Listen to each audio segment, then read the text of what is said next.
Ele caiu em casa numa manhã tranquila de domingo, apenas 5 dias depois de completar 95 anos. Estava se preparando para ir à igreja quando tropeçou e bateu a testa na quina dura de um móvel. O impacto abriu a pele fina como papel. Foi levado ao hospital, onde recebeu 14 pontos acima do olho esquerdo. Um hematoma enorme, escuro, espalhou-se por metade do rosto e uma faixa branca foi colada na testa. A equipe olhou para ele com apreensão. Perguntaram com toda a delicadeza possível se não era melhor cancelar o evento marcado em Nashville. Ele estava ferido, exausto e com idade para descansar. A resposta de Jimmy Carter veio sem hesitar. Minha prioridade número 1 era vir a Nashville e construir casas.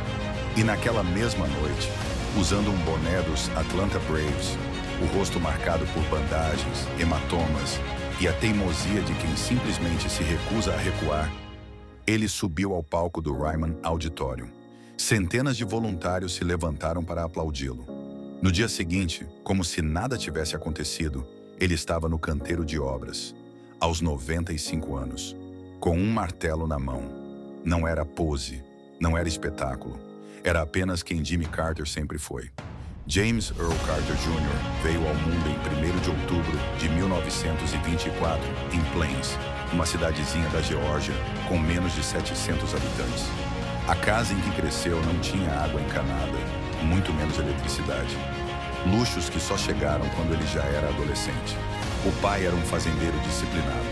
A mãe, Lillian, era enfermeira, uma mulher cuja vocação era servir.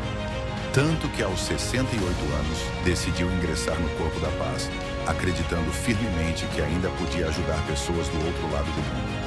Foi assim que Carter aprendeu o que guiaria toda a sua vida. Servir não é um discurso, é um gesto. Serviu na Marinha, serviu no Senado Estadual da Geórgia, foi governador. E de 1977 a 1981, tornou-se o 39º presidente dos Estados Unidos. E, após deixar a Casa Branca, continuou servindo. Talvez até mais do que antes. Em setembro de 1984, apenas 3 anos depois de encerrar seu mandato presidencial, Carter pegou um martelo e se voluntariou na Habitat for Humanity pela primeira vez. Tinha 59 anos e imaginava que seria apenas uma ação pontual, um dia de trabalho comunitário. Mas aquele dia virou um novo propósito.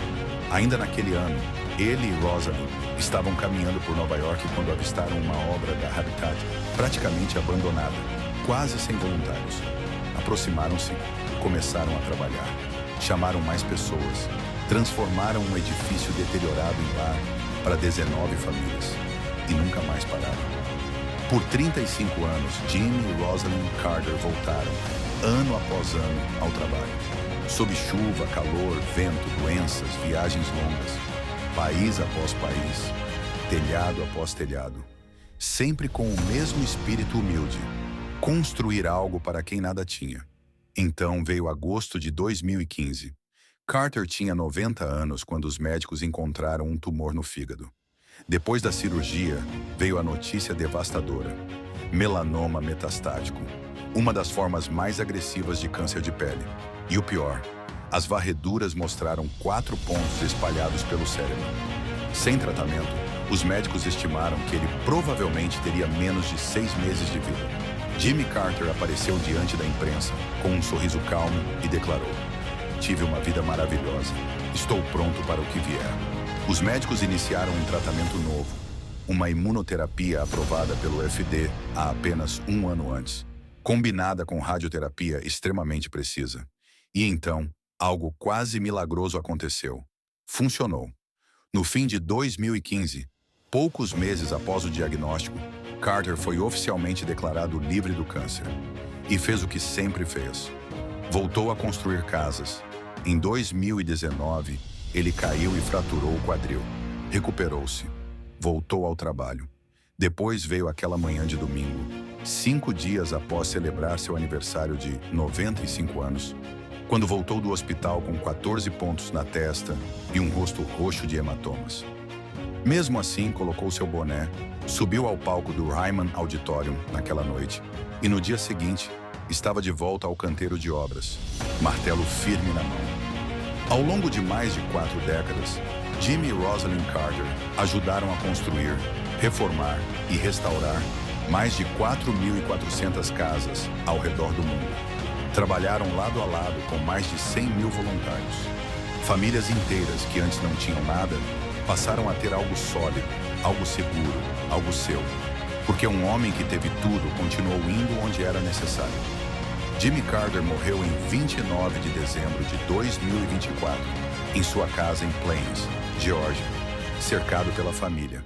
Tinha 100 anos, o presidente mais longevo da história dos Estados Unidos. Ele nunca foi perfeito, ninguém é. Mas durante 40 anos, depois de deixar o cargo mais poderoso do mundo, nunca largou o martelo. Nunca deixou de servir. Nunca deixou de aparecer onde podia fazer o bem. Quando caía, levantava.